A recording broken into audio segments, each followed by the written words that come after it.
Warning, this content is for entertainment and educational purposes only.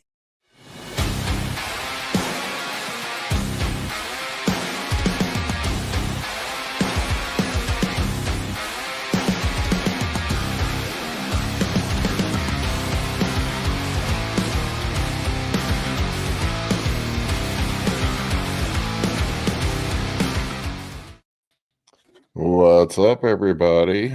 What's happening? Morning. Good morning. How are you folks? Good. Amazing. All right.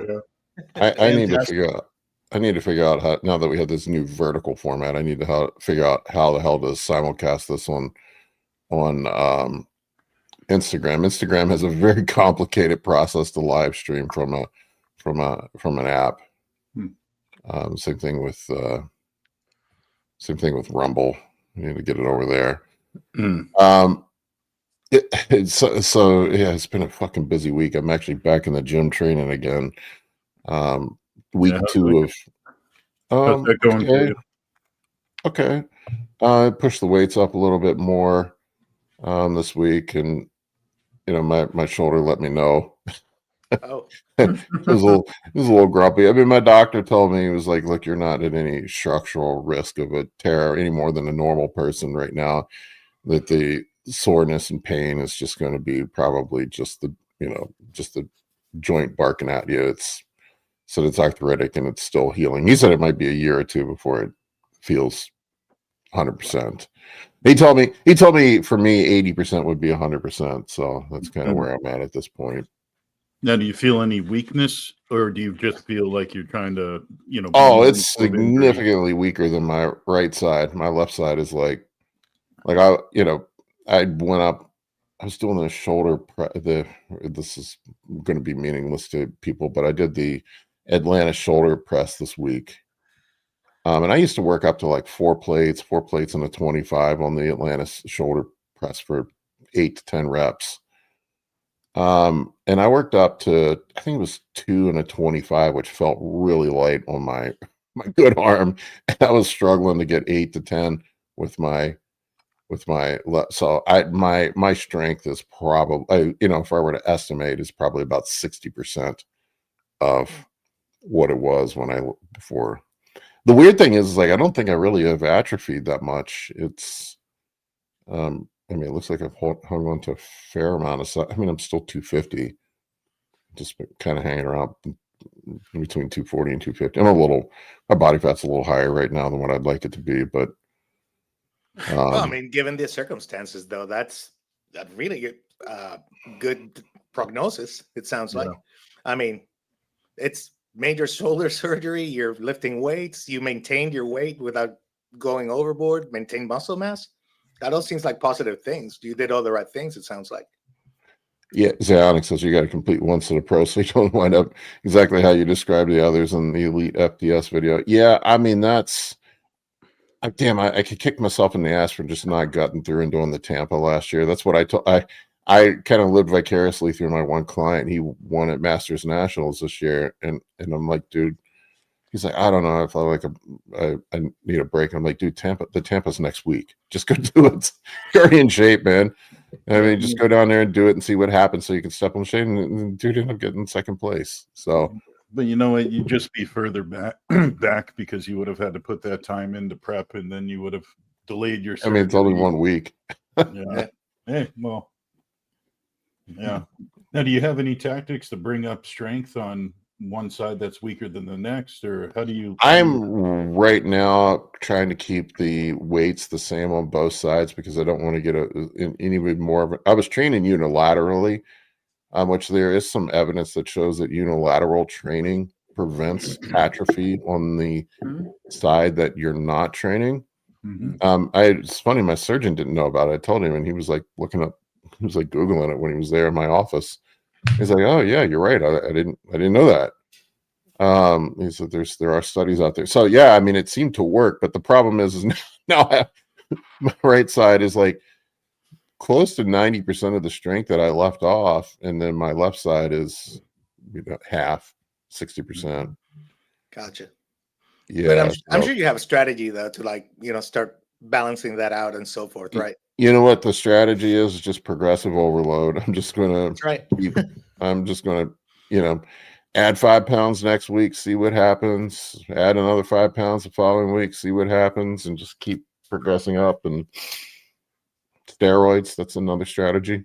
A-bomb strategy. Yeah. Get your Anadrol. I mean, Have you looked at blood flow restricted training at all? yeah, I mean, my PT talked about it. There's some other stuff. I'm still going to physical therapy. There's mixed. I have mixed feelings on it. I know some people swear by it. I mean, I'm willing to try anything. Are you doing the BPC 157 TB 500, the traditional combo? Any of those? Not currently. I mean, there's the injury's healed. I don't know that there's any really additional benefit right now. I try to limit that stuff. There is some, I think there's a time and place for it, but like I don't like running that shit year round if I can help. I know guys that run the stuff year round. I think there's really no positive for, and I have to wonder, with my past history of cancer, anything that's going to increase microvascularization. I'm not saying that it causes cancer, but you know what I'm saying? I'm just like, risk reward. It's the risk reward right there. Yeah, if there's any tumor growing somewhere, I don't want to give it any assistance more than I'm already giving it. I'm already, doing other stupid shit. But honestly, though, like I think the biggest thing you can do to drive recovery is nutrition, and then just taking the basic PEDs. They probably do more than any of the peptides do. Yeah. I mean, GH is the ultimate healing peptide. Everybody's talking about healing peptides. GH is the king of the healing peptides. Yeah. Although I've seen some crazy results with the GHK CU. That stuff is pretty fucking wild. I am always a bit of a skeptic when it comes to this shit, but some of the skin tightening and some of the, I mean, even your results, Dave, it's fucking pretty crazy. Yeah. I find it beneficial. I mean, it kind of blows my mind. I have a friend that's been doing some creams for like facial creams, like for some like what do they call it, crow's feet, scenario.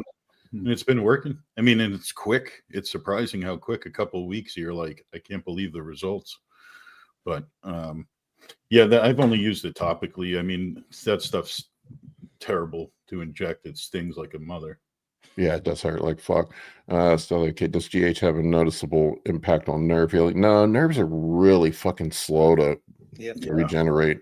Like, it can take years. Yeah. I remember when I had my ACL surgery, there's a nerve they have to cut through in your knee to do the ACE. I forget which one it is. It runs down.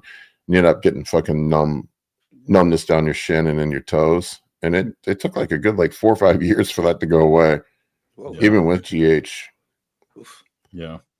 My father's got a lot of nerve damage from his back surgeries over the years.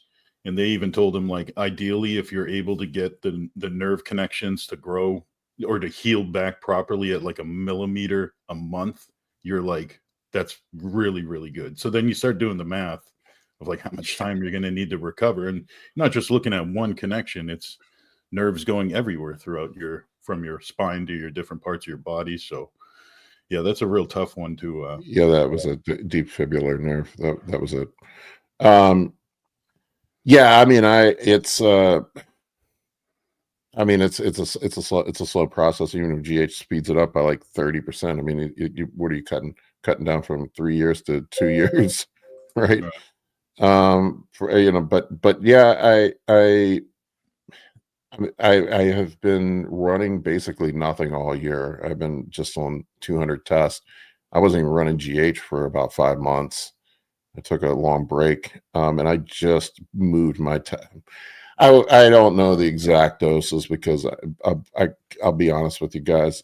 When I do my shots is when I remember to fucking take them, which is pretty spotty at best. I just need to do them every day. That's the only way I'll be structured with it and take them. Mm-hmm. That's the only way I keep up with it. But I would estimate something like 200 to 300 tests and 150-ish primo I'm on right now. Mm-hmm. And then I just started GH back up again. for the first time in a long time at 4 units. God damn, the first effect I noticed with the GH is how tired I am. I had way more energy when I wasn't running the GH, way more. Are you pinning the GH like early in the morning fasted or evening? No. I do it at night. At night, right before bed? Yeah, especially with me being a diabetic, running the GH during the day is a bad idea. Sure.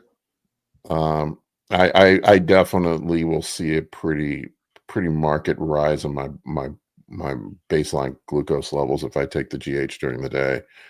I will sometimes split up because if you think, like if you look at I'm by no means a biochemist, but from what I have deduced, if you look at the pharmacokinetics of GH, the lipolytic effect of it, the shift to lipolysis, which is what causes the temporary rise in glucose levels, lasts for about 6 to 8 hours. Peaks around 2 to 3 hours after you take the GH, and then lasts for about 6 to 8. And then the elevation in IGF-1, if you believe that the systemic IGF-1 has any impact on muscle growth, that's up for debate. Yeah. But that lasts for 48 up to 72 hours. So I mean, if we logically think about it, like in an off season, when we're smashing carbs, we probably don't want to be taking the GH around carb meals just to be safe. Yeah. And that lipolytic effect probably is. And then the way bodybuilders used to deal with it is they would split the GH doses up throughout the day and take fucking insulin with it. But the issue you run into, and this is a problem I see frequently with guys, they're treating high glucose levels with Lantus. They're like, well, my fasting glucose levels are high, and I'm from running GH, so I'm taking some Lantus, and now I'm back down to normal. And I'm like, yeah, but your baseline level of insulin that your body is using is just went up here, and then when you raise the like let's say that I'm just throwing out arbitrary numbers, but let's just say your body makes about 1 unit per hour, which I think is roughly what it does for your basal insulin level, and you take that up to 2 by running some you would know better than me. Yeah, maybe a half a unit to a unit, depending on how much food you're eating. That you've just doubled that, and so you're really increasing the risk of insulin resistance at that point. What I see is if you're having to use Lantus to bring down your fasting glucose levels, you probably have some sort of underlying insulin resistance that needs to be addressed. You're just masking a problem and probably making that problem worse. Yeah, in the long run. Yeah, over time it'll compound. Yeah, and so that was like the old school thing. Is like, hey, I'm going to split up my GH doses. And I'm just going to take some insulin to get myself back in line, which is a strategy. But I would say for your long-term metabolic health, there are quite a few older bodybuilders that are type 2 diabetics. I know of one very popular one. I can't mention names, but I've spoken to him off the record. That is a type 2 diabetic. He doesn't insulin dependent. He doesn't speak about it publicly, but to be fair, a lot of people once you get past 40 start hitting to quite type 2. Yeah. I mean, it is. If you're doing it for 25 and you've given yourself type 2 diabetes, you need to work on something. Yeah. I mean, it's an age related, right? It's like an accumulation of and I probably, with the things I did with diet and stuff when I was younger, probably more so from just being fucking fat. I sped along the process for me with my issues. But yeah, I mean, I think people get the whole GH thing wrong with insulin. I would say, look, if you want to be conservative and protect your long-term metabolic health, I could understand the argument for using GH split up during a contest prep phase, because you do want that lipolytic effect, and you're probably not eating carbs throughout the day. You're, at least the way I structure diets, usually carbs on contest prep are stacked around the workout window, and then you just keep it away from that time period. But if we think about it, like in the off season, if IGF-1 stays elevated for 2 to 3 days post injection, you don't need to split the doses up. Well, the old answer used to be, people would ask, when I was being brought up around this, they used to say, well, when do you take your growth hormone? And a lot of coaches, a lot of people would just say, get it in at any time. Just at this point, doesn't matter. Get it in at some point during the day. And now we're starting to learn there is a little bit of a strategy, like you say. If you have carbohydrates high, I would be timing it at bedtime to try to. Well, I mean, sure it goes it's not back. interfering. It goes back to the argument that Kurt made. Is if you look at the instructions for any, for Serostim, pretty much any GH, pharmaceutical GH, it's administer it at night. Yeah. Yep. Administer it before bed. Yeah. But you do make a good point for prep. If carbs aren't very present, then the only thing you're dumping back into the blood could be fats to be burned. So if you're breaking up yeah, I mean, and that shift to lipolysis is going to raise blood glucose. So it would make sense that to probably not eat a lot of carbs in that situation. Nighttime GH, daily fasted cardio. Yeah. Yeah. I mean, that would be a good and that also plays back into the thing where people say fasted cardio doesn't make a difference. And I'm like, maybe if you're enhanced, I was gonna say, it does. I can tell you it does. I know that once I started doing it, I have labs that prove that improved cholesterol. I mean, all around, just by doing my 20-25 minutes of morning fasted cardio. That's another one of those bro science things that, and look, I've gone back and forth on it. Like it is ultimately net energy balance. I get that, but we also have to think people are purely looking at it on the surface level of burning calories, but it's not just burning calories. It's like where those calories are being burned from. 100%. Are we burning off glucose that's in the bloodstream? Are we burning off, if glucose is lower, we're probably shifting towards burning fat. I mean, that also plays, I think people forget we don't want to just burn calories. We want to burn fat when we're trying to lose fat. That there is a difference. Absolutely. When you could be burning off glycogen, you could be burning off blood glucose, liver glycogen. I mean, there's you could be in gluconeogenesis and burning up fucking amino acids. Right. So, I mean, I think that is a distinction. I would say, look, for your general population person, just get the fucking cardio on. It doesn't matter. But like in a bodybuilding sense, when you get super lean, these timings do make a difference in the result on stage.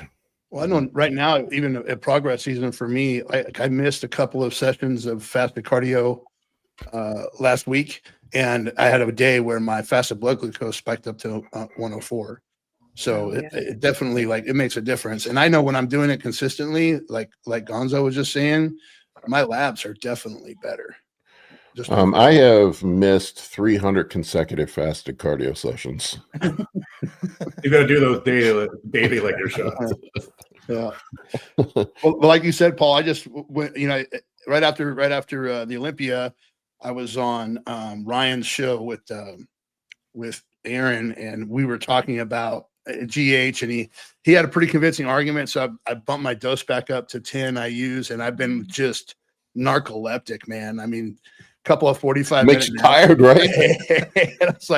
And I try to stick it out so that would equalize a little bit. But after 3 weeks, this week I dropped it back down to 6, which seems to be a dose that doesn't cause that for me. I tried Chase's 18 units of Serostim approach, and I tapped out after about 2 weeks, dude. I couldn't. I was sitting here trying to text on my phone, and I couldn't feel my thumbs.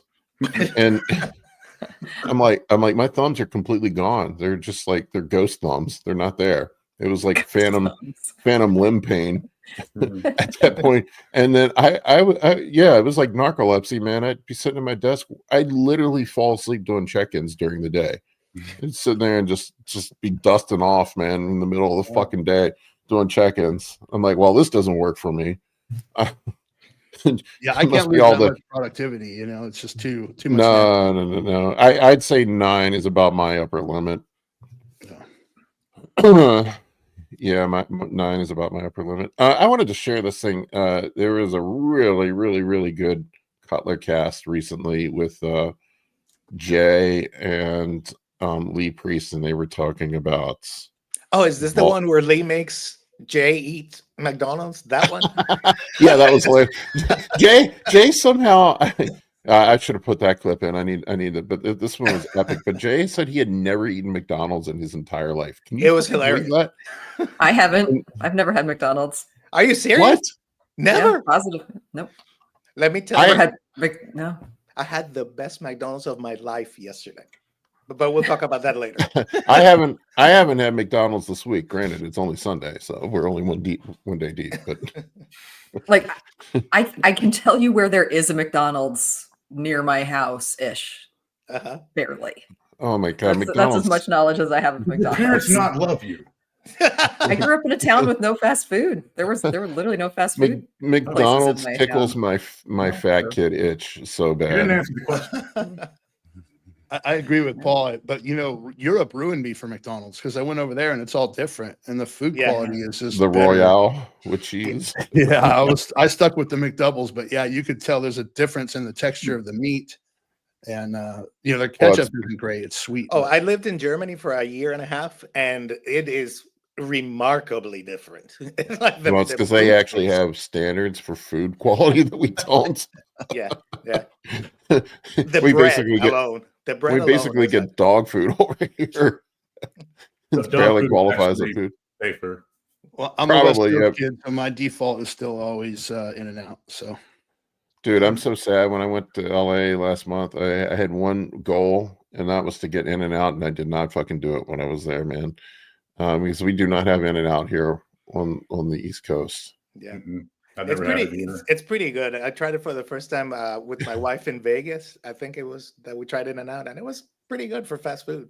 It used to be like when everybody, well, now I know they're everywhere, but it used to be when everybody would come to the Southeast, it was like, we're going to hit Chick-fil-A. We've heard about Chick-fil-A. Mm-hmm. but not on Sunday. Not Not on Sunday. Oh, that's the In and worst Out feeling used to when be you that want way something though on too, and Sunday. they'd still close on Easter Sunday. So All right, so I want to hear what Jay had to say here. This was about training. Hang on.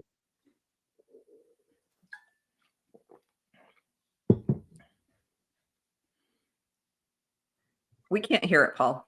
Yeah, the audio's out. It seems.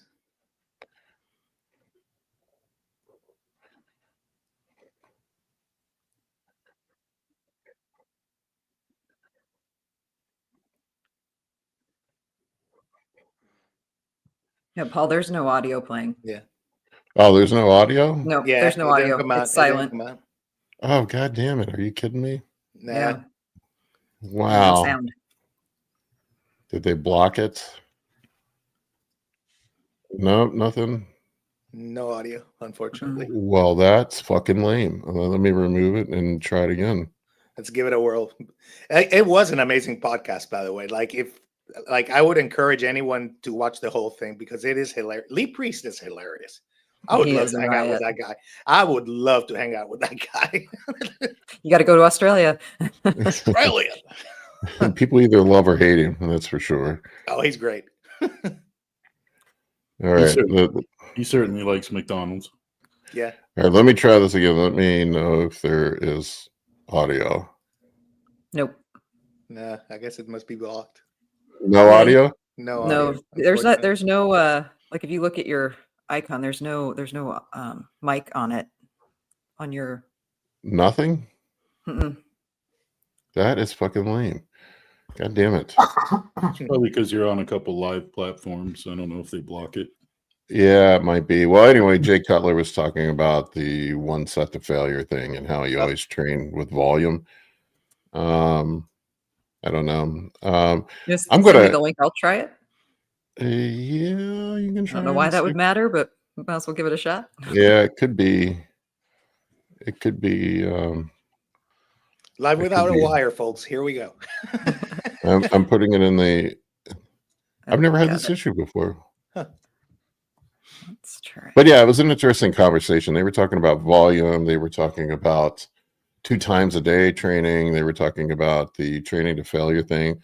And Jay Cutler was basically talking about like he never trained to failure.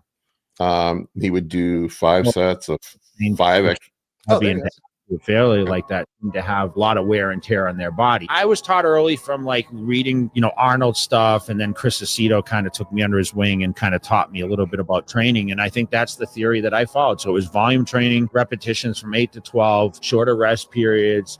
Honestly, it worked for me. You don't see a lot of 50-year-old guys going at Dorian Yates type training and getting the most benefit out of it. Everyone was on this kick, one set to failure type thing. So Right, the way that's it.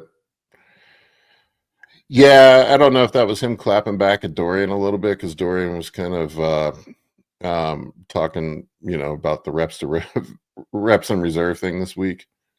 Or I think it was last week. I don't know. It might have been him. Him clapping back at him a little bit. It seemed like, but I have strong opinions on this one because I've done both. And I will tell you, like at 54, I tried this, Paul, right before I started training with you, I was doing the JP style one set to failure, super heavy. And I was constantly either getting injured, in pain, soreness, couldn't sleep with the shoulder. And the moment within 2 months of changing to high volume training without going to failure, within 2 months, I have zero pain in my body. I mean, zero. And I trained 6 days a week. So yeah, I mean, the way I look at it, it's there's knobs that you can turn on the training spectrum. If you're going to turn intensity up, you got to turn the volume and the frequency way down, and vice versa if you're going to turn the intensity down. But I like, to me, like this, it's bizarre that there's this notion that training with more volume is somehow soft. I'm like, bro, come to the gym and try to do 20 sets of chest sometime, and you tell me if that's fucking soft. Doing one set and I'm out in 30 minutes. That's I don't know. It's different. But look, they both work. People get very emotional about it. If I want to trigger people on social media, I put some posts up. That's one of them.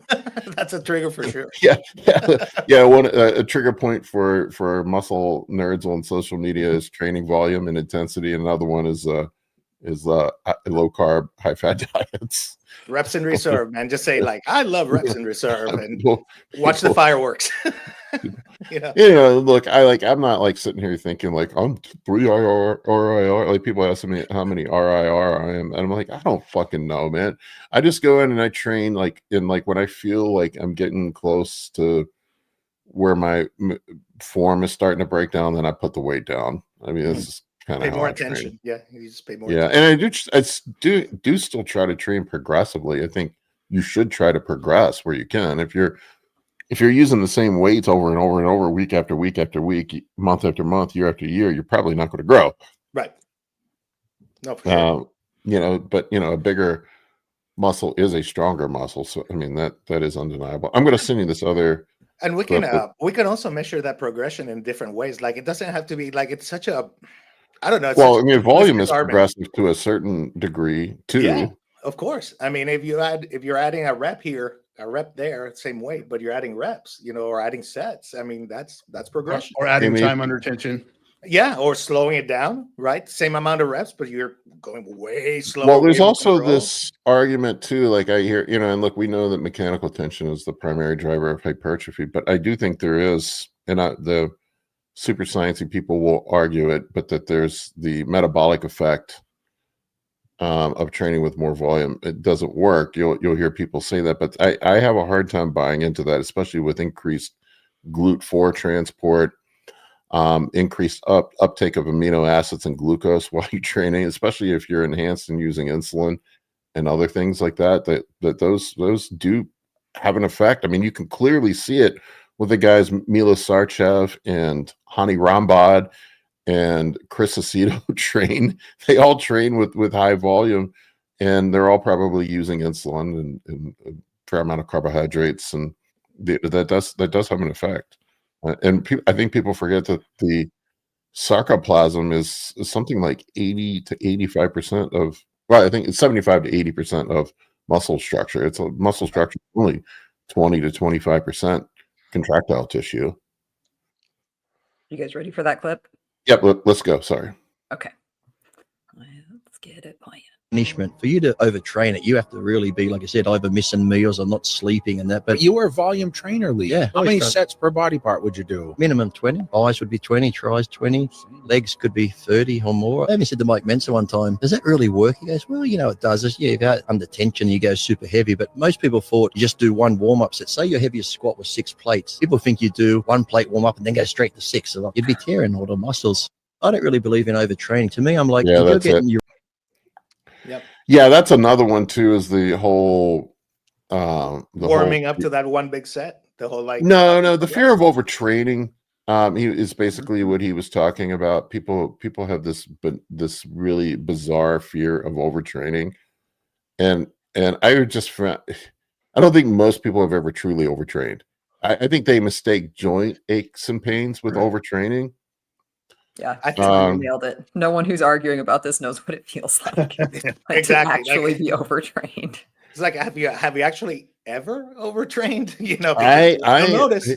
Notice. I have had it happen one time, and I've talked about it before. And I was on contest prep, and where my central nervous system just would not fire. I'll work up to 8, 9 plates aside on the leg press. And I remember going into the gym to warm up with 2 plates. And I could not fucking move 2 plates. It just wouldn't move. My central nervous system just said, nope, not working today. Not working. Now that's true overtraining. That's your body saying it's a safety cutoff switch. It's like you're not doing that. Well, they were talking about on the podcast, like there's no elite athlete that thinks that training less leads to better result, except for bros in bodybuilding. It's just really bizarre to me. And again, people get very emotional and upset about it. I made a post about it this week, and there were some super angry people in my DMs. Well, if you think about it, you shouldn't be getting yourself to a point of overtraining anyhow. If you're mindful of tracking your soreness from session to session, let's say quad session to the next session, you're able to kind of really gauge that maximum recoverable volume and find a sweet spot for yourself. Yeah, you want to live somewhere in the middle. Yeah, exactly. So you can just reach right up to that edge and know that your recoverability is going to get you to the next session, so you can train optimally rather than picking up soreness or rolling over soreness or soreness, what do they call it? Overlap, so you shouldn't, if you find yourself in that position, you might not be tracking metrics as well as you probably could or should be, in my opinion. Well, I made a post and it really got some feelings hurt, that if one set to all out set to failure fucks you up so bad that you need a whole week to recover, there's something seriously wrong with you, man. Yeah, I mean, come on, man. Yeah. I mean, I look at guys that are construction workers out, or guys moving furniture all day long. I mean, these guys are lifting heavy ass fucking weight and moving shit around all fucking day long. Or football players, professional football players, that are out. They do a 2-3 hour practice, then they lift weights. Well, and then they get beat up like the regular after that. Yeah. So like the human physiology and our ability to push, people say, well, then you should do 500 sets. I'm like, well, that's a stupid fucking argument. Of course there is an upper limit to things. That 500 sets is just as ridiculous as one, right? In my opinion. But I've tried both ways, and I think that's a consideration that you really need to be more careful with as you age, like with the aging bodybuilder. I did HIIT style training all through my 20s, more of the Dorian Yates style training, and I really loved it. I enjoyed doing it. I do like psychologically, I love progression. I love beating the logbook. I love going in and having that mentality that I'm going to war with the weights. But you get to a point where your body just breaks if you keep doing that. Yeah. And that shit don't fucking work when you have to do it. That shit don't work. And do it. Shit don't work when you get past 40, man. Nope. And there'll be some guy comes along that says he's an exception, but then usually when you start peeling the layers of that onion back, these are the dudes that are constantly hurt. Yeah. True. Yeah, constantly hurt. Or, I mean, we all compete. So it's different when you're in competition season, what your body can recover from, and what you could recover from in your 20s in prep versus your 20s not in prep is totally different too. If you were constantly in a calorie surplus throughout your 20s, like, yeah, you could keep pushing it like almost to no end. But at some point that has you got to pay the piper, Yeah. especially if calories are low.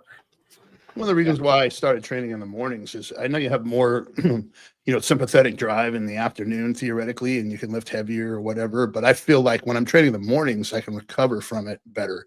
I am less likely to have the systemic fatigue that I can train more and spend more time in the gym and recover better. Well, there was a third video, if you want to see it, where they're talking about training twice a day, how Lee and Jay both used to train. Jay talked about training 7 days a week, twice a day. Wow. Up there with Roman. Jay. I mean, I'm I was thinking about doing doing it myself, honestly. I'm thinking about adding a second workout. yeah, no, I've been seriously considering it too, to kind of speed up getting back to where I've been at. I've thought about, like, with my PPO, maybe going in the morning and doing triceps, and then in the evening coming back and hitting my big compound movements. Mm-hmm. And then, on my pull day, doing biceps in the morning, biceps and abs, and then coming back in the evening and doing my compound movements. Yeah. I did try that, by the way, the twice a day thing for about 2 or 3 months, and I can't honestly, like, it wasn't bad. It really wasn't bad. It wasn't better or worse, the results I feel, than a single session. But it was interesting, like splitting it out like that, just because of the equipment I had available during the day versus the evening. It ended up working and my work schedule. But I didn't see anything better or worse, by Yeah, I mean, for me, it's just a time thing. exactly. It was a time management thing more than Yeah, anything. I mean, if I had a home gym where I could just walk downstairs and do the stuff, it would be a little bit different. But I just, my days are usually packed from fucking start to finish. I just don't have. I don't know. I thought about doing an experiment and documenting it and see what happens. What's the worst that could happen? I could tear my bicep tendon again. Well, there's That's somebody out there. Zionic said he wants to watch you go to your journey to pro. So you should start documenting that. People want to see it. Yeah, I don't look so good right now. I think it goes back to what Dave was saying about MRV, right? Like, if you can recover from 2 workouts a day, great. But if you don't have your recovery lined out right, you're just training like an animal, you're always going to be sore. You're never going to grow any muscle, and that's, Yeah, I mean, that's you're going to really be in what constant repair overtraining mode, could be. right? You're going to be constantly Overtraining could just repairing. be Yeah. called, poor recovery, really, at the end of the day. It's like, I think of it as like a gas tank, right? Like, you have to put all the things in the tank: proper nutrition, proper sleep, proper supplementation, proper management of your autonomic nervous system. Yep. And when you have all those things right, your tank is here, and you've got plenty to do to deplete that tank in the gym. But if you're not completely replenishing that tank and you're going in with a half a tank every day, you're just not going to go far. My tank is on E all the time. I just use drugs. I mean, that bumps it up. That's what they say about us. That's the nitrous button on the next to the gas tank. That's nitrous. I would say, aside from a good drug protocol, recovery protocol is probably the most important. I joke. Yeah. joke. Don't listen to me, folks. I kid. So that Tristan was saying that Roman admits his training is therapy. I wouldn't use him as a good example. Well, I mean, the results still speak. I mean, he's an elite level bodybuilder. I mean, he's one of the best, probably top 25 or 30 guys in the world. He's I mean, somewhat of a genetic outlier. Yeah. So I mean, whatever he's doing is working. Yeah. Granted, he maybe could dial it back a little bit more, but then it wouldn't be him. I personally, like, I don't give a fuck if one set grows people better. I would not want to train that way. I just wouldn't want to train that way. Yeah, which wouldn't be fun. I agree.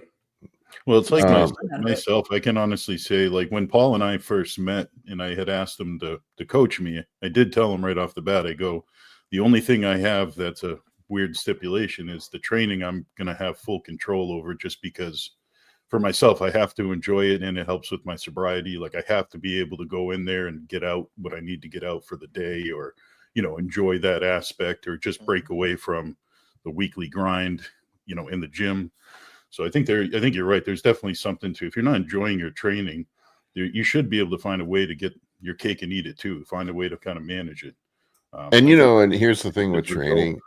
What I found with through years of doing this, and this is another unpopular take, is as long as you train hard and you train with some sort of progression, how you train doesn't really matter that much. It's Oh, I agree. 100%. the single most important thing, and I in this equation, and this is one that people just hate it when I tell them this, is diet.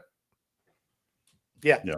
That by the way, this year that has been like you've taught me that, Paul, by the way. Like you literally taught me that. It is the most potent thing at transforming your physique.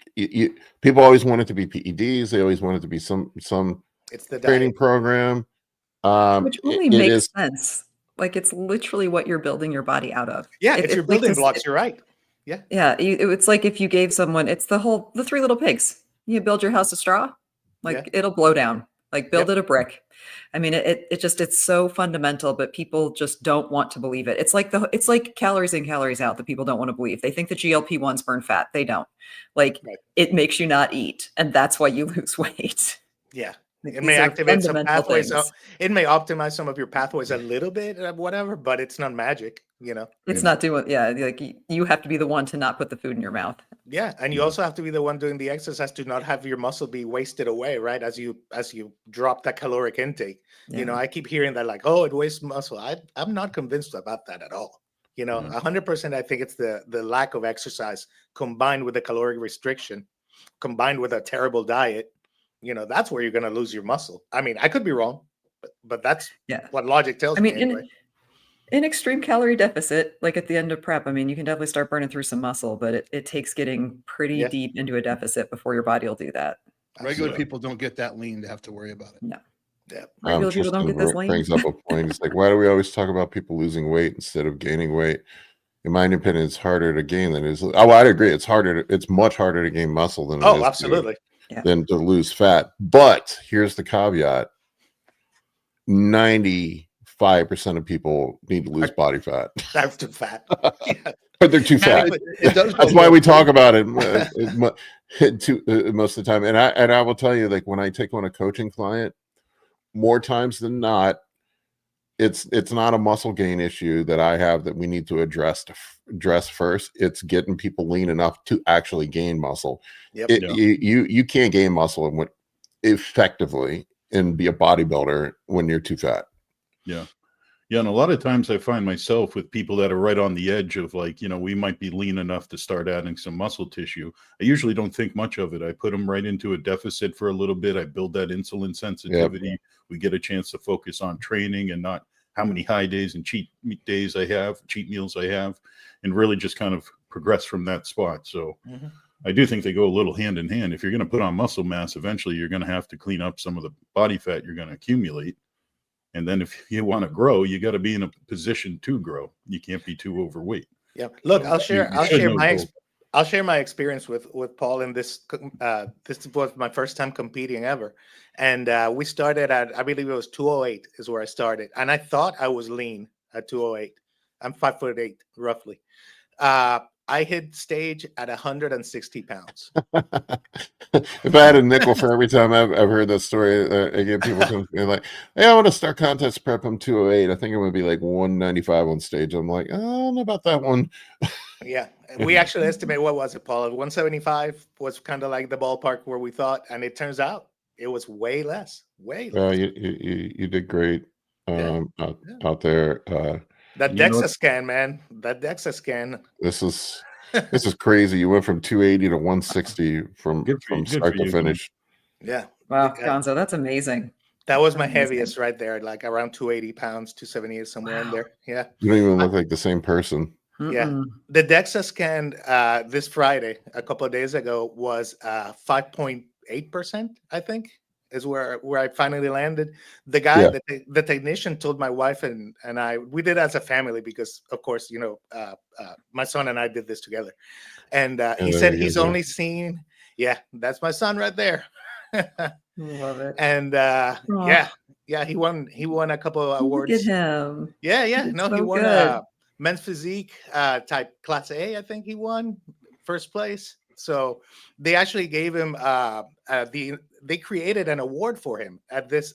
This is the Iron City 2025, which I think is, I want to say it's like, I'm not sure what level competition it is. It wasn't huge, but they actually created an award, the Inspiration Award for him. You know, he's a young man with Down syndrome and autism, and he trained hard, hard. His abs are absurd. I was just gonna say I saw some photos and his abs were in real good. Yeah. Oh no, he did amazingly well. So. What did he think of the process? Oh, he loved it. He wants to go. There's another competition in April. He wants to go and do already. Yeah, I'm like, let's.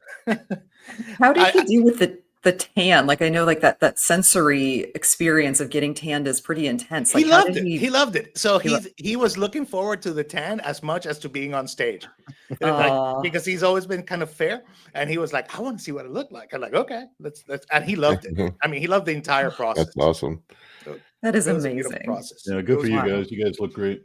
Yeah. Amy, and I won my first one, by the way. I won Masters 50. So there's that. Go. Oh, heck yeah.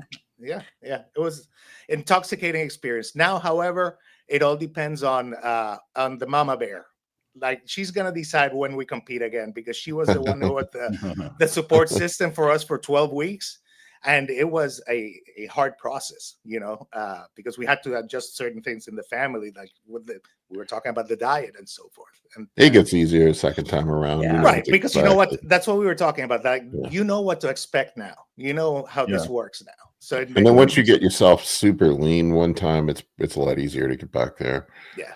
And you might think you know what it's going to be like your first go around, and you might be close, but until you get to walk that walk, you know, it's kind of important for sure. So that's cool. And I will say, like, competing is a drug. It's like you hit that stage, like once you walk out there, and it is like the endorphin and dopamine overwhelmingness, I guess, for lack of a better term, is incredible. It's an incredible experience. Incredible. Amy, did you compete this weekend too? Was it this weekend? Yeah, Amy competed. Yeah. How did that go? It was good. Nice. It was it was a really best look ever. It was a totally different prepping experience this time with a different coach, and it was an incredible look. I have a lot to work on. My posing and presentation continues to be my downfall, so I have a lot to work on. But you had a issue with your metabolism running away at the end, didn't you? Oh yeah, in a real intense way. I was much lower body weight this year on stage than I ever have been before. But even with that, even being like 7-8 pounds lighter, I have a lot more muscle definition. Like, I was able to actually hold on to a lot of muscle, which I was shocked because I just started dropping weight like crazy. And I mean, like, if you look at like my weight scale from prep, it's like, you know, doing its little normal thing. And then like literally I lost like 7 pounds in 1 week, and then it just kept on dropping. And you were smashing food, right? Oh my gosh, I've never eaten so much. I like eating like whole sleeves of rice cakes a day, you know, plus with honey. I mean, just like eating more than I've ever eaten, like 200 grams of rice per meal. I mean, just like insane amounts of food. And yeah, just kept dropping. Luckily, my coach competed a week ago, so he competed the week before me. So I didn't check in with him when I normally do, and my weight was down even lower that day. I'm like, he doesn't need to stress about this today. I'm just going to wait till tomorrow to tell him about this. But then it started to come back up. But it took like 2 weeks of like just eating everything in sight to even get it to like stabilize. It was nuts. I've not experienced that in the past. It was pretty crazy. Well, that's typical for me. That's what happens to me. I'd say like 1 out of 20 people I prep have that issue. It's wild to see when it happens. It's like Justin talks about. It's like a diesel engine that runs away. Yeah. I had the same experience, Paul. Like, if you check the logs that I sent you, because I was like almost 170 at the start of the Saturday before. So it was 10 pounds. Like, by the time I hit. I think a lot of yours was water weight. But my water retention thing, whatever. I don't understand what that's all about. You'll have to explain that to me. But it seems like I would lose 8 pounds in a day. Yeah, overnight. Water? Yeah, you would flush. I mean, 8 pounds of water is a gallon. Yeah, it was crazy. So, yeah, I mean, some people just flush more than others. It's aldosterone. It has to do with aldosterone. Yeah. I mean, Amy, that's a challenging situation, and sometimes like you keep, it's like throwing more coal in the fire. You throw more carbs at it, and the metabolism burns even hotter. Yeah, like I couldn't believe, like I would eat this, you know, what I would think in my mind was like going to be this huge meal, and I would be like starving after. Like I was hungrier when I finished it than when I started it. I'm like, how is this even possible? It's like your body was primed to grow. I mean, Well, I it don't was know. primed to grow. I don't know how Tommy feels about it, but usually when I see that situation happen with people, that's when you get the crazy awesome rebound afterwards. That's what I'm hoping for. But Seriously, you gotta like, keep, I'm so excited. but you got to keep the food. You got to keep the food coming. That's the thing. No, I actually, when I, I had a lot of time yesterday and I said, no pressure, but can you send me my reverse plan now? Just like kind of start thinking about it. And he did. And like, I was surprised to see how much he's kept in, because I was kind of expecting, because I guess in previous coaching situations, I've had my, the carbs all go away. It's like, it basically takes it back to like your 4 weeks out diet, like where it's like pretty low right after the show, but it's it's still a lot of food, and it's still. Oh, Like, there's Tommy. We need to get Tommy. We need to get you on in. sometime, dude. Yes. Yeah. You need to come on with us. I mean, I was amazed. I was telling Mike this before we started, like how Tommy was able to predict my look, but then also maintain it all day. I had 8 hours between when I got off stage from prejudging until I stepped on stage to finals. 8 hours. Wow. And 3 of those hours I had to spend standing up. So it was, that is and even with that, no swelling in my feet or ankles. I mean, I was looking at some of these other ladies. I mean, there was a woman who was next to me, and like her calves were like, you couldn't barely see where her calves like turned into her foot. I mean, she was so swollen. And I'm like, nothing. Like I was like, stayed dry, stayed lean, wasn't shaky, no muscle control, like no muscle cramping. I mean, it was remarkable. Like, I don't even know how he did that. Like, it was like it felt like a 24-hour day of being at that show. And your glutes and hamstrings were fuller than I've ever seen them on stage. Oh my gosh. They stayed full. And that's what I mean. Like, even though, I mean, by the end I was out of food, I had literally like 1 ounce of water left that I was like barely sipping to try and make it last. I was like down to my one last rice cake. And even with like all my fullness stayed. It was remarkable. Like it was, I don't know how he did it. Just start drinking the honey out of the bottle. That's what he said. He's like, just coat it in honey. I wasn't joking. Yeah. No, I had this little baby spoon because I was getting low on honey. So I was like scraping out the inside of the container and just like. Usually when I have. Go ahead, Paul. I don't know if it would be different with women, but usually when I have guys that this happens with, I'll get aggressive with the food post show, but you just have to watch water retention, because sometimes if you get too aggressive with the carbs, you end up turning into a water buffalo. But well, this is hysterical because I was eating so many carbs. I mean, like 700 grams of carbs, and what day was it? It was probably Thursday when I was like, you had 700. Yeah, That's I was crazy. like reaching my limit. I'm like, my feet were so swollen at the end of the day because I'd been standing up. We'd been in surgery all day, and I was texting Tommy, and he's like, "Can you decline your bed?" And I'm like, I live in a tiny, I live in a studio apartment in the city. Like, I do not have those supplies. I said those were not on my peak week plan, but I managed. I was like, what can I do to MacGyver this situation to decline my bed?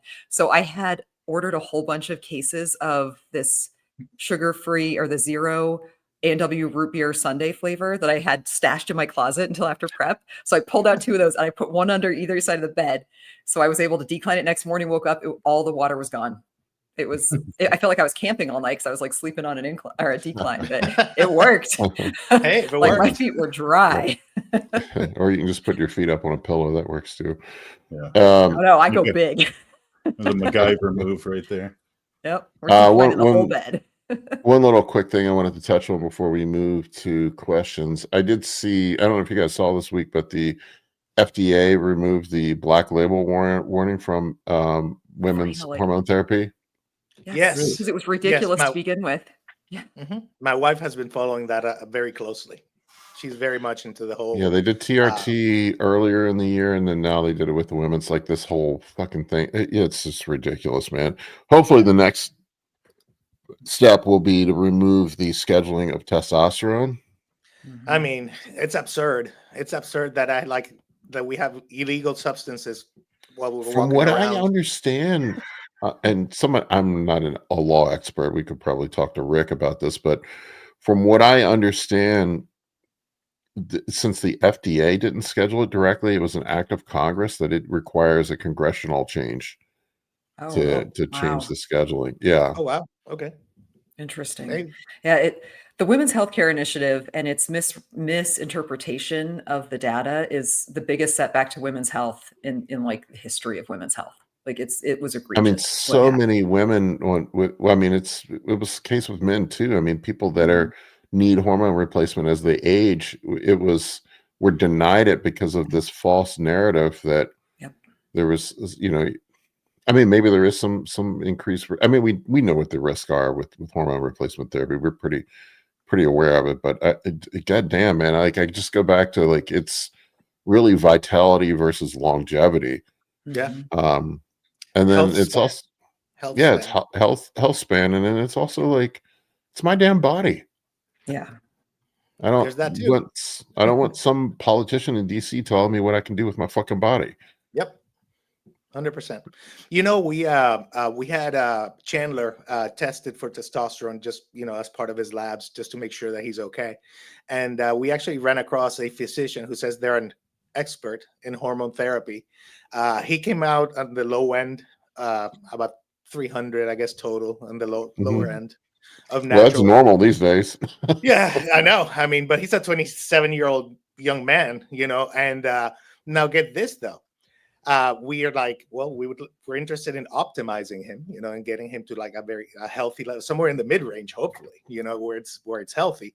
And this expert in hormone therapy said that the only reason that she would recommend him to be on testosterone therapy or to look into that would be for libido reasons. And I'm like, let me get this straight, like, because only libido is your factor, your determining factor. And she's like, yeah, and I'm an expert on hormones. Yeah, I say no more. I would find a new expert. Yeah, I mean, we are. We are. I mean, you could also consider HCG monotherapy in a situation like that. That might be a good place to start. Yeah, because it's absurd. He's completely healthy. He follows a very good diet and regimen of exercise. He's pretty optimized. So it's the whole mindset of like only libido and reproductive ability is the reason, because he's a young man with Down syndrome, that's not a factor. That's very dismissive. I found it actually insulting. Very well. insulting. I mean, I found. So anyway, that was an experience to share. I found most endocrinologists and GPs to be absolutely useless when it comes to hormone replacement therapy. Well, down in to the general. side, but you put him on 300 tests and 150 primo, it's going to change his life. I can't even think of him. if I did that with how he works out, he would be like, I'd be scared. I'd live in fear. All right, we want to get some questions in. Yes, we got a bunch. We got one from Necrophil, about to start his first cycle. Plan is 500 milligrams test per week. Question is, what sort of titrating up protocol would you recommend? And would you recommend running tamoxifen just in case of gyno? I don't recommend running tamoxifen just in case. Tamoxifen carries a high risk of, well, I wouldn't say high, but it's not insignificant risk of clotting. And I have known some people that have had clotting issues with tamoxifen. It's there, it's a break glass in case of emergency kind of situation. But I would say for super physiological effects, I usually, like with most people, I would say the beginning point of super physiological testosterone use is probably somewhere around 250 to 300 milligrams of testosterone a week, somewhere around there. I think the general upper limit for TRT is around 200 milligrams currently. I've heard that they're upping that 400 right now. Yeah, I know in some situations, yeah. But I have never seen over. I think you're muted, Josh. Oh yeah. There we go. 400 is I could read your lips though, and your sign language is very good. Well, that's the downside of that microphone. You just barely touch it, it turns off. Yeah. So what I usually would say is I would start testing. I would slowly and incrementally raise up the doses over an 8 to 10 week period of time, and then you'll find, if you find that you start having estrogen issues, you may need to use an aromatase inhibitor. That probably would be the first line of defense. And tamoxifan's really, like, I really try to steer my guys away from it if we can help it. If you get in a situation where you do have a lump, I would run it in just a short dose just to get rid of it and then get back off of it. It's not something you want to just be proactively running. Yeah, and it might help alleviate any issues prophylactically for gyno, but you could also risk raising your estrogen at the same time by blocking, where tamoxifen is a SERM. I believe you could just continue to raise your estrogen even though you're improving your gyno. So I'd also say start with getting a baseline of blood work so you see where you're at first, monitor these things. I wouldn't throw in a SERM or an AI right off the bat if you don't know how you're going to react to whatever X amount of dose of testosterone. Rascal talks about liking aromas, and I do not like aromas at all. I like have aromas. bad. You like it? Yeah, I don't like the rebound I would get off of the other one, the Rimadex. I've had personally with aromas, and it like long term crash my estrogen, and I've seen it happen in some people. But look, once again, look, it's a tool in the toolbox. It works through a different mechanism. It works great for some people. But yeah, whatever AI you choose, I would have an AI on hand. And to be fair, I started fairly obese, so killing my whatever aromatase. Aromatase would be good. Probably was a good thing. Mm-hmm. All right, next question. Next question is from Neil. He has some expired Halo testing from 2024. Would it be safe to use now? I don't think it'd be filled with bacteria. If that's what you're asking. If it's never been used, right? Like it's completely sealed. Yeah. I may or may not have used some 10-year-old testosterone. Yeah, most of these hormones don't break down ever. I'm on some 2022 dated D-ball as we speak. Nice. Seems to be working fine.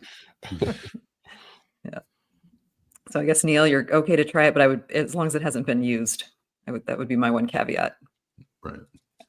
Yeah. All right. And buckle up for the ride.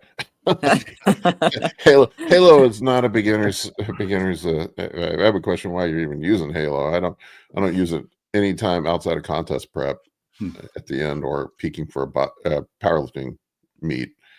I don't really find it has much utility otherwise. Unless your sole purpose in life is to fucking fight. Yeah. Yeah. I mean, yeah. Unless you're very timid and you need like courage in a bottle, I guess. Maybe. All right. So from Gamboni Law, great show. Thoughts on MCT oil and coffee as a pre-workout? If you're not eating any carbs, sure, yeah, it's an option. I mean, MCT, medium chain triglycerides, work a little differently. They basically are an energy source. It's an alternative to carbohydrates, but I would not mix it with. I would say carbohydrates are going to be more beneficial. I would eat some rice and forget the MCT oil. Throw sugar in your coffee.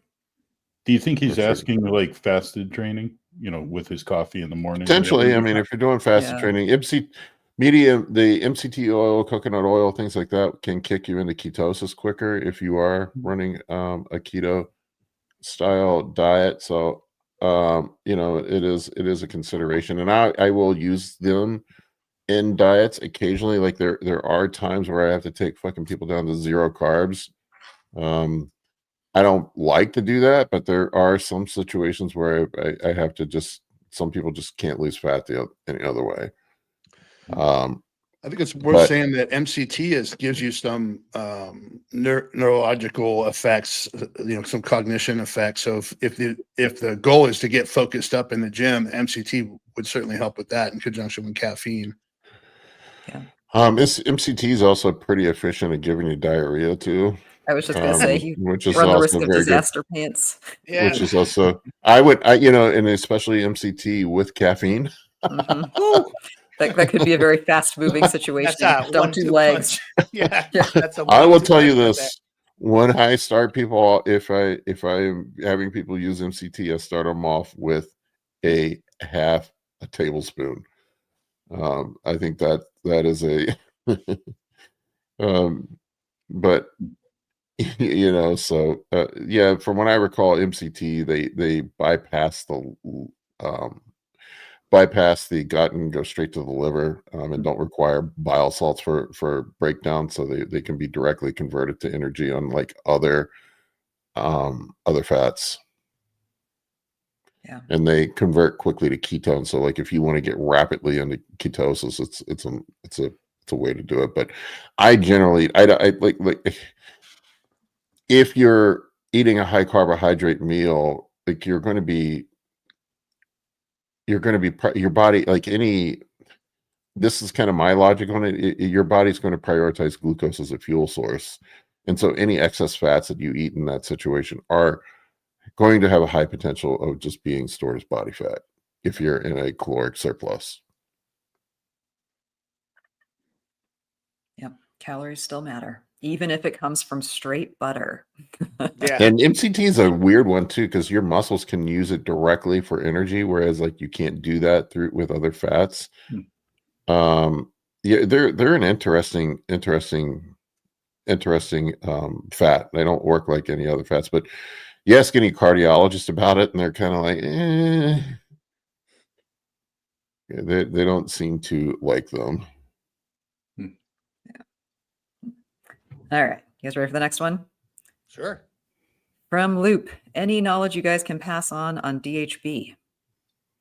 Oh my God, dihydroboldenone is the popular one right now. Yeah, don't use it. That would be my knowledge I would pass. So why is it so? It does seem to be like a big buzz in the community lately. Is it because of the whole primo not finding stuff? For sure. There's a certain doctor friend of ours that's been talking about it a lot, so I think that's where it's coming from. Oh, okay. Yeah. DHB and trends. So that's the other thing.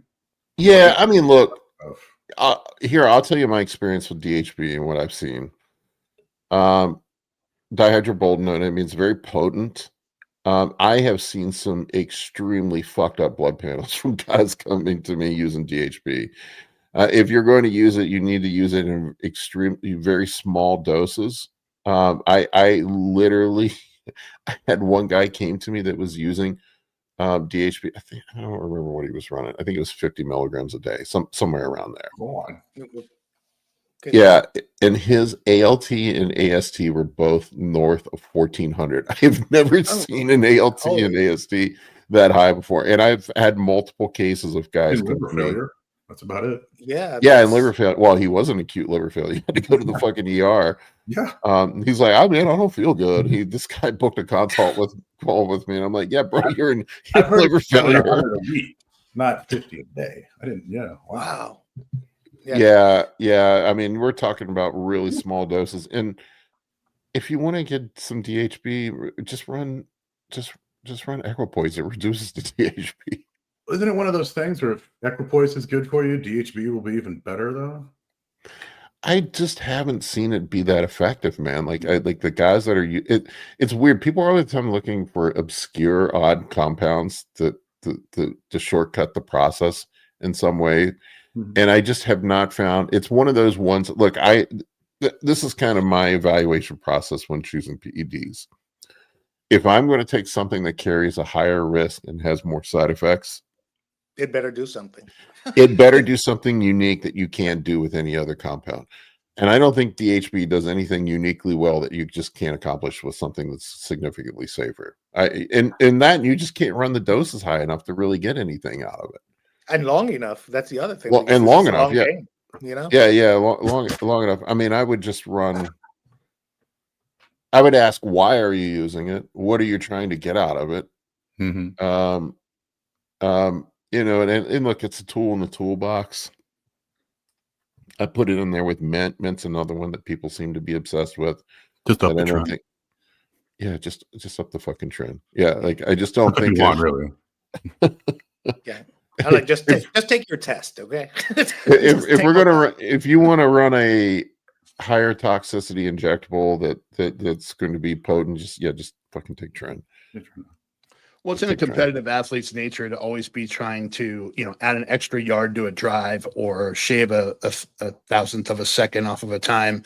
It's just, we're always looking for every little edge. But if you spend so much time buried in finding every little edge while you're not doing the basics extremely well, you're wasting your time. You're running in circles. It's like, if you're not already taking like the basic compounds like testosterone, a DHT derivative, maybe a NOR19, and doing them consistently over a period of time with managing your diet, managing stress and recovery and all these other variables, and you think DHB is going to be the thing that makes up for your poor work ethic, it's just not how it works. Yeah, and it's another one of those things. Like I see guys that'll run MENT or DHB or some of these 1-methyl trianolone, Yeah. all these obscure compounds, and then I look at them and I'm like, what did they do? Did you get any? I mean, you don't look any better than anybody else. Yeah, it's like, did you jump in class, somehow? Like, do you gain like 20 pounds of muscle over a year extra or something? No. And you screwed up your labs. To me, it's just stick with the stuff that we know that we tolerate well. That sort of the baseline for cycles for me is the bioidentical shit. Yeah. To start off with test, and trans bioidentical, right? Identify the big fat cow. Yeah. Look, I would start off with test and GH as kind of my baseline of a cycle. You could even argue for a little bit of insulin, and then just branch out from there. I would pick the stuff that is most well tolerated at higher doses with a higher safety profile. I mean, and I would probably, like my A tier of first choice anabolics would probably be Primo or Masteron. Although Masteron's probably a little more difficult. I have a preference for Primo Bowling, but the difference between the two of them are subtle. And probably my B choice would be Equipoise or Deca. It would be in that category. Maybe Anavar you could throw in there. Those would be the B choices. And outside of that, really, like, maybe occasionally you could make an argument to sprinkle an oral like Anadrol or Anavar, and Anavar would probably be the first oral I would choose. And then really, if you just do that over a consistent period of time and get your diet buttoned up and train hard, you're going to grow. Anyway, my lecture, my rant. Pathways, though, right, Paul? You talked about Nandrolone, which is a NOR19 or DECA, as opposed to. I mean, they both act on the androgen receptor, but they selectively act on the androgen receptor, so they do have different pathways of action and different genomic effects.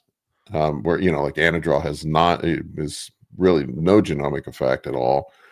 Anadrol is all non-genomic, central nervous system stimulation and some weird stuff. But yeah, from what I understand, both DECA and Tren are synthetic progestins, and they do have some very unique effects, and also some very unique side effects as well that can cause problems. So I would put them probably. Tren would probably be in my C tier, but I would take Tren over DHB or MENT any day if I were going to go that route. I mean, in my toolbox, DHT, right? What's that? Boldenone is a DHT, though. No, Boldenone's a testosterone derivative. Oh, is it? Yeah. Yeah, it's a And testosterone. we also don't have any.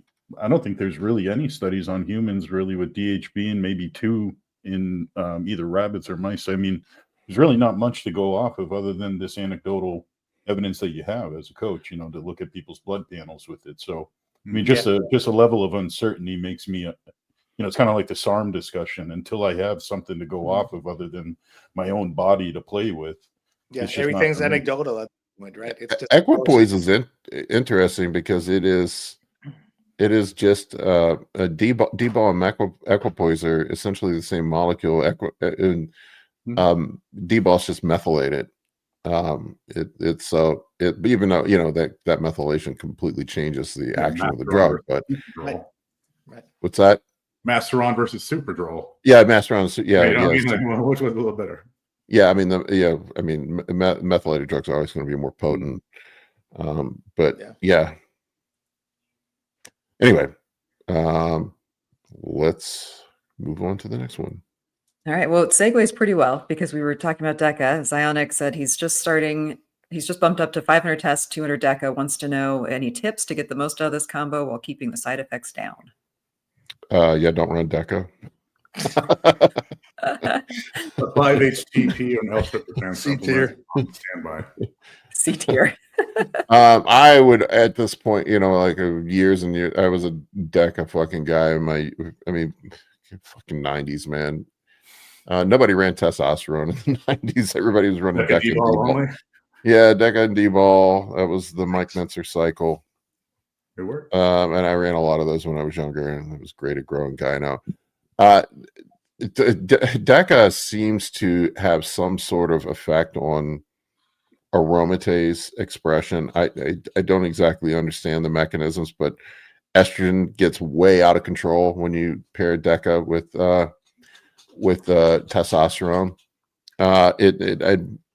I would only use DECA as a third compound, and I would use something to mediate estrogen in there. Probably the early 2000s, a popular combo was DECA, equipoise, and testosterone. And if you think about it, equipoise seems to be the most potent at lowering estradiol out of all the anabolics that we have, and so DECA seems to pair up well with it. But I would run it at lower doses. I mean, running DECA at 50% of your testosterone dose is asking for growing boobies and having a limp noodle.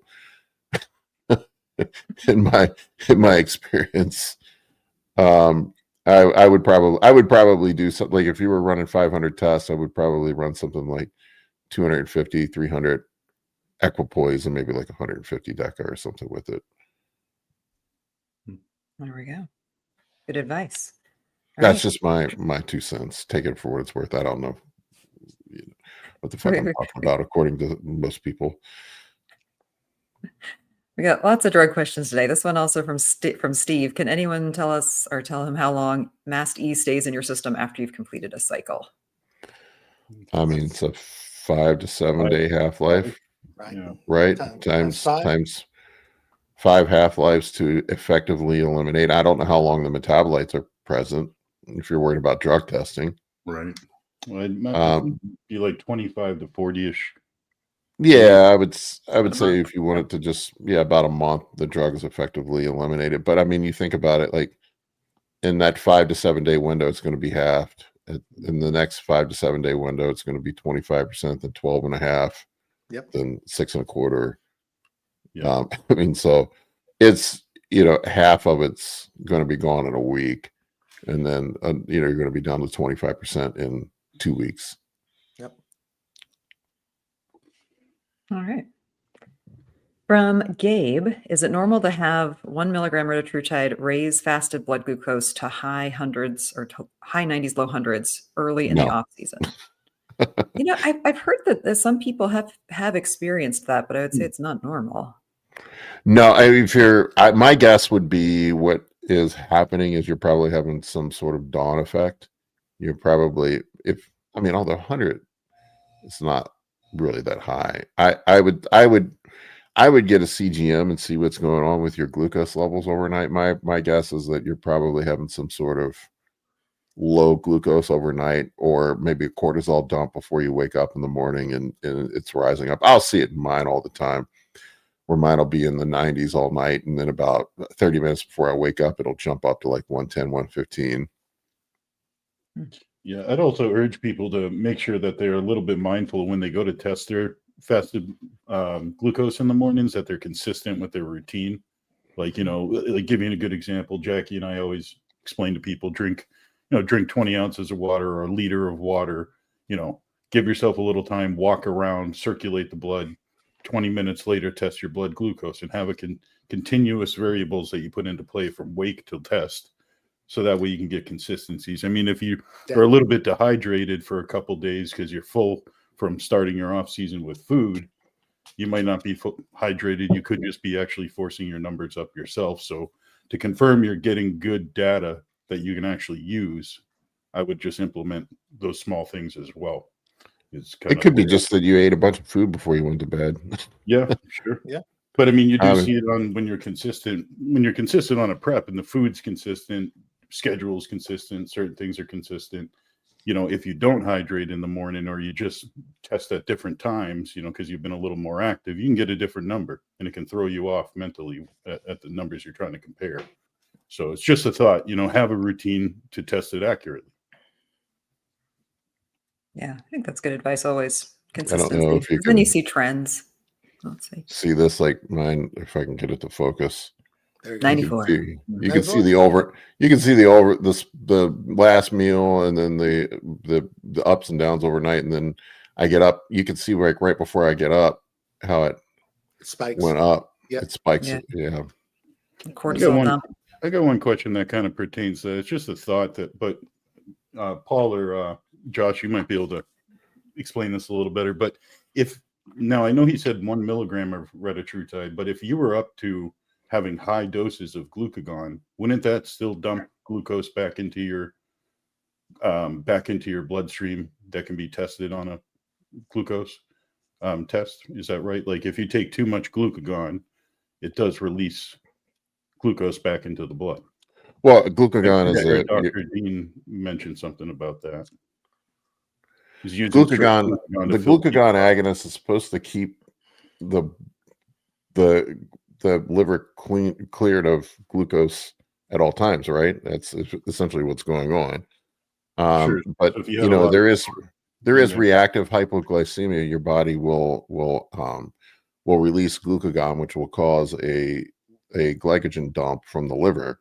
Mm-hmm. You know, if you start to go hypo in the morning, or if you have high cortisol, that'll increase glucagon release. But the glucagon agonist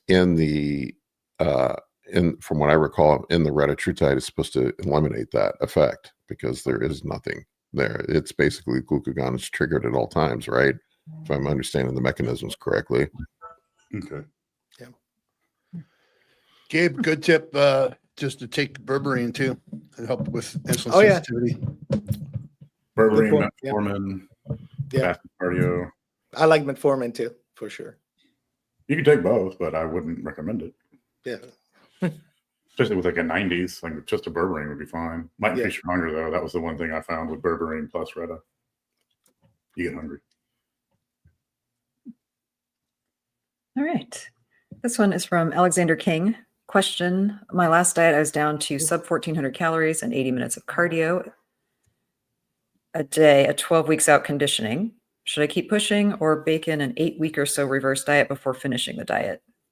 Well, I feel like 1,400 a sub. That's low. yeah. He says he's at 12 weeks out conditioning, but does that mean he has 12 weeks of his diet left and he wants to take 8 of them as a diet break and then do 4? How much does he weigh? No, he's just talking about, I think he's talking about like he's not quite to his body fat goals or lean, and but his calories are very low. Talking about taking a diet break. I would 1,400 is really fucking low, dude. Yeah. I would probably, if you're not losing weight anymore, this is what I would do if you're a client of mine. I would take a 6 or 8 week diet break and start creeping the carbs back up and see if we can get your metabolism going again. That's just way too low. Start cutting down. I generally don't take men down that low. I would say like my bare, I'm trying to do some math on it. Like my bare minimum with guys, like I don't like going much lower than 150 grams of carbs on a medium day. I don't like going much lower than 20 to 30 grams of added fats on a medium day. If you've gotten that low, your metabolism is probably, I mean, like how much lower are you going to take it? And if you're not, 80 minutes of cardio is fucking crazy. Yeah, that's a lot. That's a lot. Yeah, I don't see it as being Lot of cardio. for 12 weeks. Yeah, it sounds like you need a break, man. I would take the cardio back down to 15, 20 minutes a day. Yeah, I mean, like the recovery from all that cardio, like that accumulated fatigue. And it's funny. I just had this experience with another one of my clients. We put some carbs back in. He was like this. We had the food low, cardio cranked up. We upped the carb. We lowered the cardio, up the carbs, and then his metabolism started working again, and he started losing weight. Yeah. It was like me post show this year. Yeah. Stress is a powerful thing. And I mean, who knows how long he's been in this diet too? That's the other Right. Well, how outlier. I much mean, weight maybe is he's he been losing right dieting for 20 plus weeks, then it's definitely time for a break. If he's been dieting for 3 weeks and he cut that drastically fast, Well, it also Yeah. depends on Maybe how fat he was restructure. when he started too, you know. yeah, Yeah, that's true. Yeah. a lot of factors. Just the fact that you're in the way you're asking, it seems like you're feeling it, like you might need a break too. And I don't see that 1,400 calories and, almost an hour and a half of cardio being sustainable to finish your goals in one shot. So, pick your punches. And if you need a break, I would take the break, for sure. I wanted to go back to the last question real quick. I don't think I elucidated it properly, but like the glucagon agonist should prevent the idea of having it in there is prevent those spikes from glucagon. Gotcha. Okay. So it keeps it more stable. Yeah, it keeps the blood sugar more stable. I see. Gotcha. All right. We got one more. We're actually getting through all of them today. This one's from Nanny. Your thoughts on taking enclomiphene only for natural test boost? Oh, my favorite question. If you want to give yourself an aneurysm, that might be a good thing. Yeah. I don't think it's going to do a whole lot. Nope. Well, I think I'm you not also get inconsistencies from other things. Like you're not going to get a consistent estrogen readings all the time. I mean, those can go up and down. You see it with people, they use enclomiphene for their TRT, and then their other hormones are up and down, never really kind of stabilizing. But that's what I've seen anyhow. Clomiphene and enclomiphene both make you feel like fucking trash, and clomiphene less like trash. Yeah. I don't like either one of them. If you wanted something to boost your testosterone up, I would go back to what we said the other one before, is maybe some HCG monotherapy would be something to consider, or just take testosterone. Yeah. There's that. Bioidentical hormone testosterone. Yeah. Your body knows how to handle already, and you don't have to adapt. There is that. I mean, if you're, I would. I mean,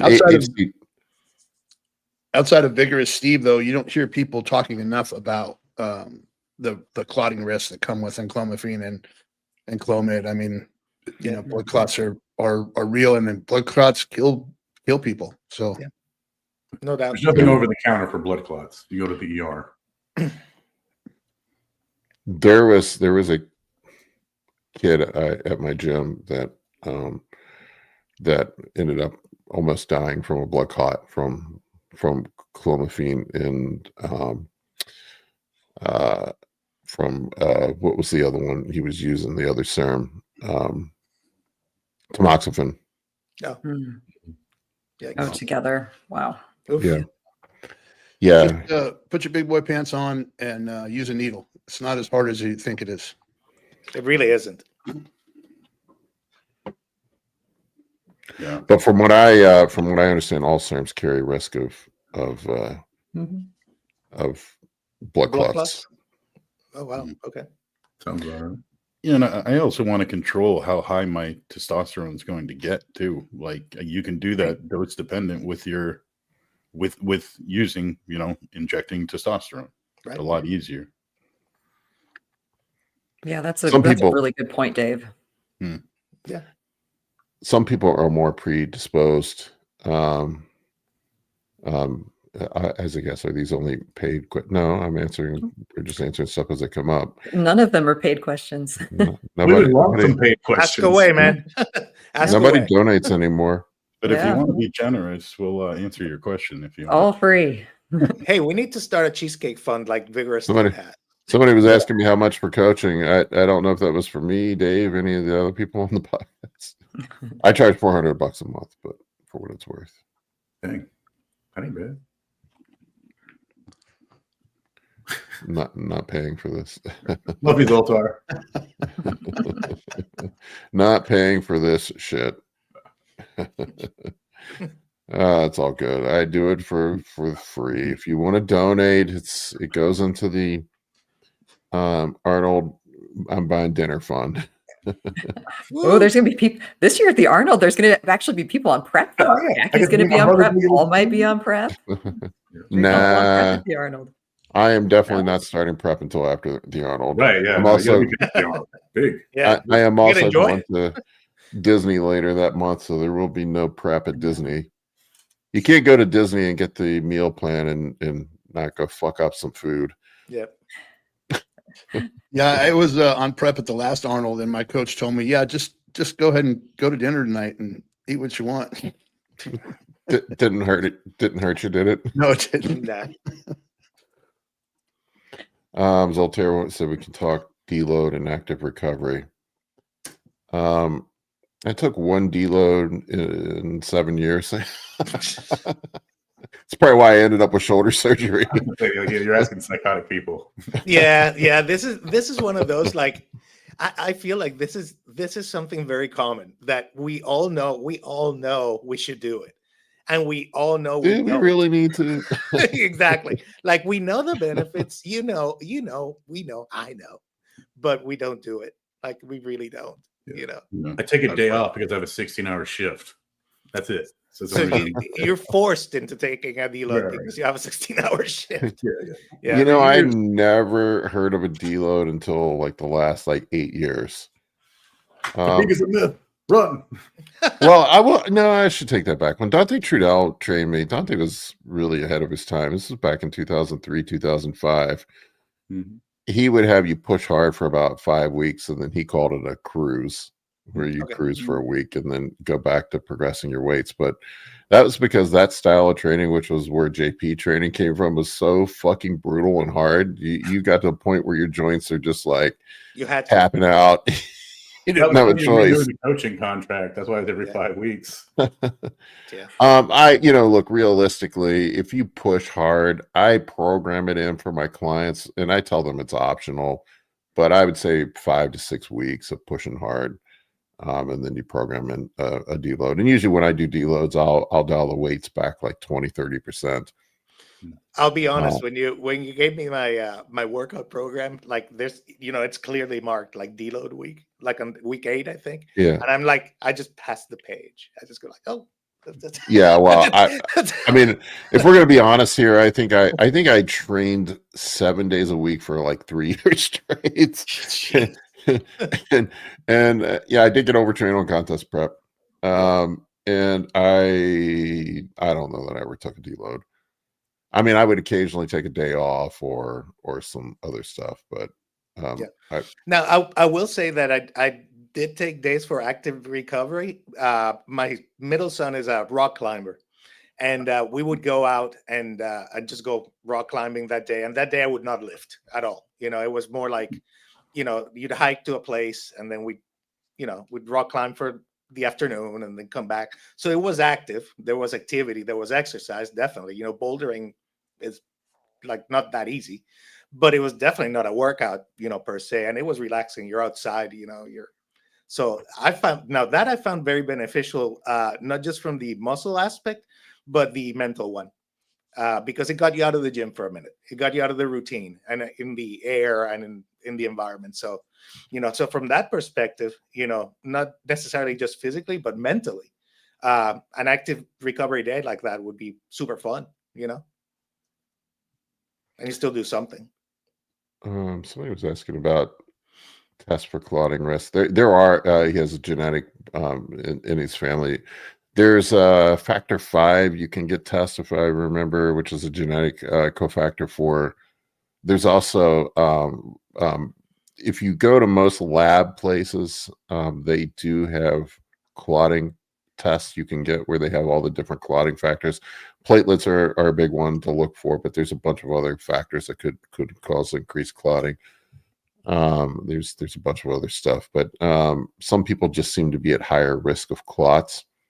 And if you look at some of the past bodybuilders that have died, they probably had some sort of underlying genetic condition or increased clotting factors that paired with others.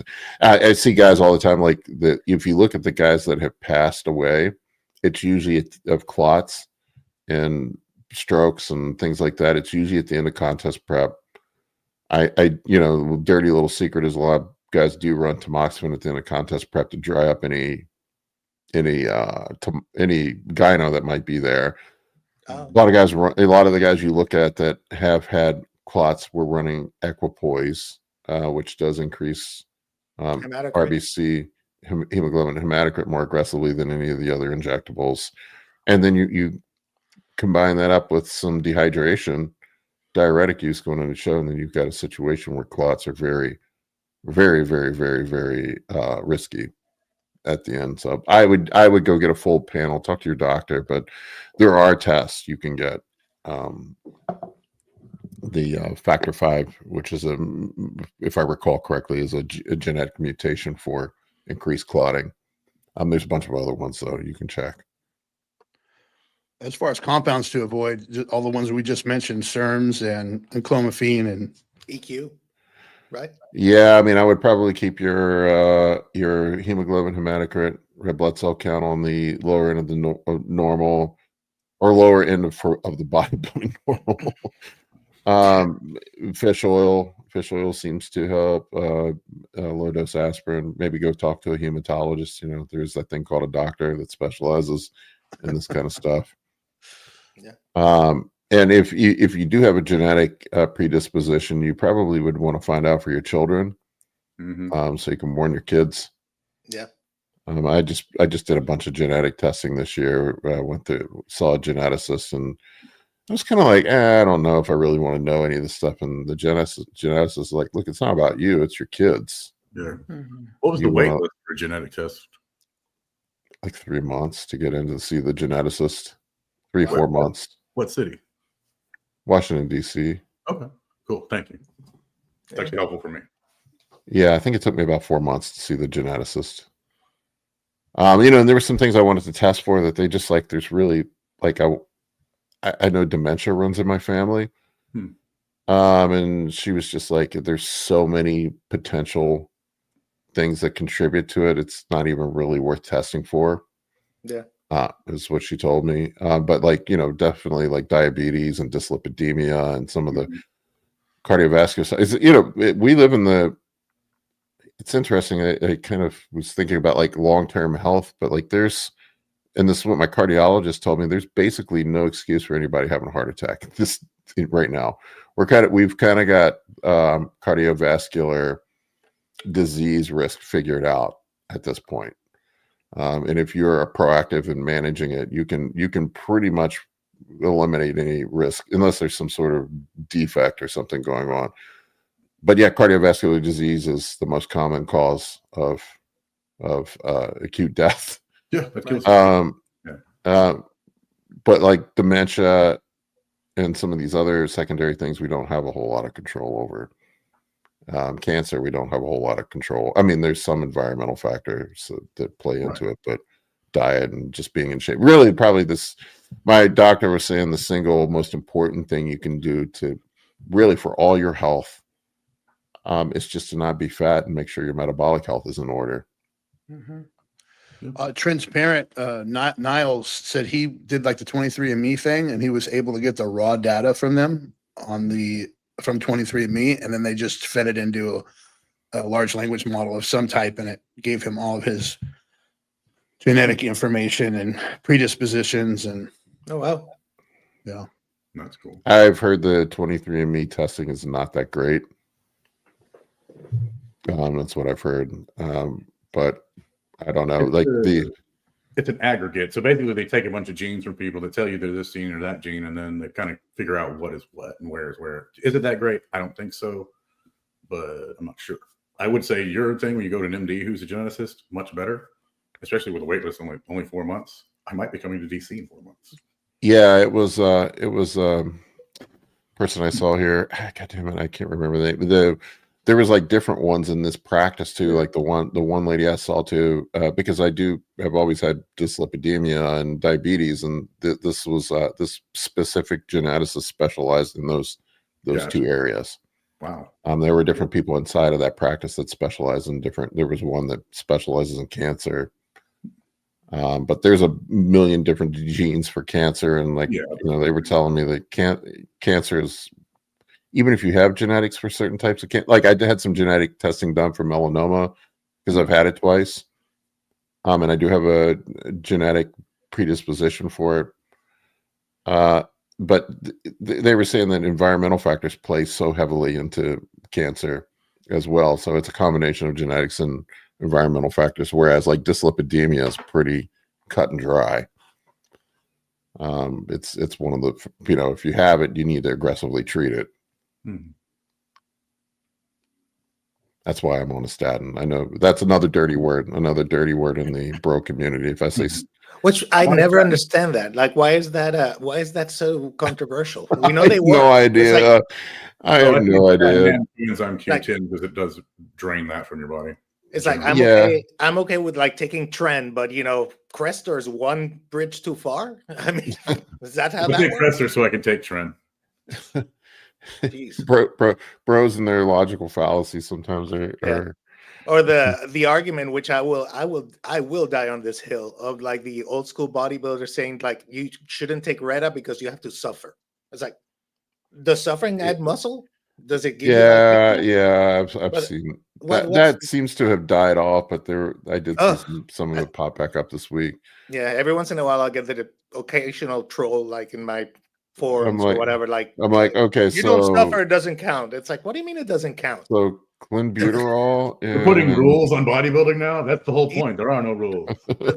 It's the one sport ultimate that, biohack. It's yeah, Wild and West. it's the one sport that it's all about whatever advantage you can get, you do, like because you want to win, right? And what's this arbitrary like?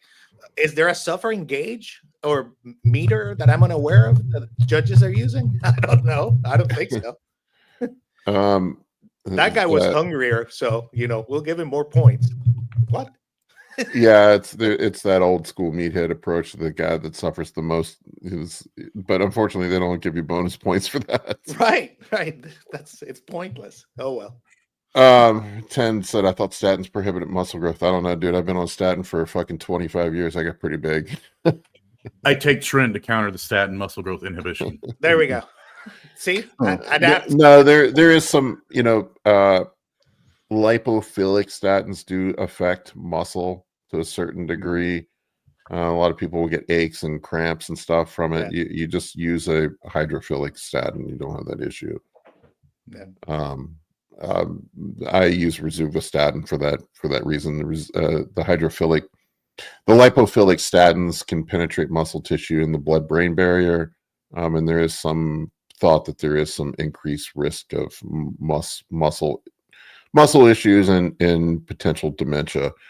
That's the thing that guys bring up all the time. But I'm like, you know what else affects muscles? Having a fucking heart attack. Yeah. That's the ultimate muscle effect. You know what else? You know what else affects your brain? Having a goddamn stroke. Yep, real bad. One other, might as well mention it. I don't know if it pertains to anybody here, but I did just get an email a couple days ago about a recall on a statin. If you happen to take it, which one? Atorvastatin. Atorvastatin. Yeah, so generic Lipitor. I guess the problem is that it's the coating or dissolution. Yeah, I saw it was a manufacturing thing. So it might not be absorbed properly. Yeah, it was a manufacturing thing. Yeah. But yeah, I mean, there's some. I used to get like some muscle aches and stuff and muscle weakness from when I was on the lipophilic statin. The hydrophilic statins aren't as effective. But they do seem to prevent most of those problems that I've had no problems on. And it's a combination, from what I understand from talking to my lipidologist, the combination of ezetimibe with the rosuvastatin probably works better than a hydrophilic statin by itself. Yeah, so my cholesterol's like 30 LDL. And my HDL's like 50. And there's some other like really potent stuff like Repatha and shit. There's crazy stuff, yeah. I mean, Repatha will just basically nuke all of your. I mean, Retta is really fucking great at lowering your cholesterol. Yeah. We have a puffy nipple question. I love puffy nipples. I don't know. We do, and I'm sorry, guys. I've got like a couple more minutes, and then I have to get off. So I'm going to have to turn over the questions to somebody else here in just a moment. But I'll ask this one. Go. Puffy nipples and gyno flare-ups from Anadrol and Tren. Why does this happen, and how do I prevent it? Genetics. Go get gyno surgery. You won't have to worry about it again. No, Anadrol does not reduce to they don't know 100% why Anadrol causes gyno. It does seem to somehow directly interact with the with the estrogen receptor, even though it does not reduce to estrogen. I've talked to Kurt about this. Like they have no fucking idea why it does, but it does seem to cause gyno. Tren is a synthetic progestin, and it's likely the that effect or possibly prolactin. I just don't see guys get high prolactin from Tren. If you have high prolactin, you'll know it. You'll fucking be lactating. You'll be able to squeeze milk from your boobies. You'll know it if you have guys. Like I literally almost never see high prolactin on blood work. Like it's very uncommon. It's not to say it doesn't happen, but it's very uncommon. And guys are constantly throwing caber at it. It's likely the how it interacts with the progesterone receptor that's causing the gyno. It's going to be worse if you're fat. You're going to be aromatizing more. Oh, that's true. Yeah, I mean, there's many pathways to cause gyno. IGF-1 can fucking cause gyno. You know, the prolactin, progesterone, estrogen, all of them can cause gyno flare-ups, or a combination of all of the above. Yeah, a combination of all that. Like, sure. Well, and his ultimate question is, how do I prevent it? Get gyno surgery. Less. Lower the dose. Don't use Tren. Yeah. Don't use Anadrol. Whoa. Let's not go that far. Let's not go that far. I mean, I mean, we talked about serums earlier. Serums seem to work pretty well for all of that. There seems to be some cross receptor talk, from what I understand, or occupation with the serum. That seems to be the only thing that you can use to address especially like with like an AI is not going to work on Tren or Anadrol, but a serum does seem to work. But then you have the increased clotting risk, and that goes back to just get the fucking gyno removed. Or don't use those compounds. Those are the two simple answers. All right, we got to roll, guys. Sorry, I've been rambling. All right, folks, we love each and every one of you. Adios. We will see you on the next episode. And hopefully I didn't piss anybody off with the volume talk and calling people pussies for needing deloads and rest days and all that jazz and working out one side. But if you are pissed, just leave it in the comments. But, yeah, sure. no, just leave it in the comments. Write us in the comments. I'll respond in kind. And yes, we are pussies for using Red Up.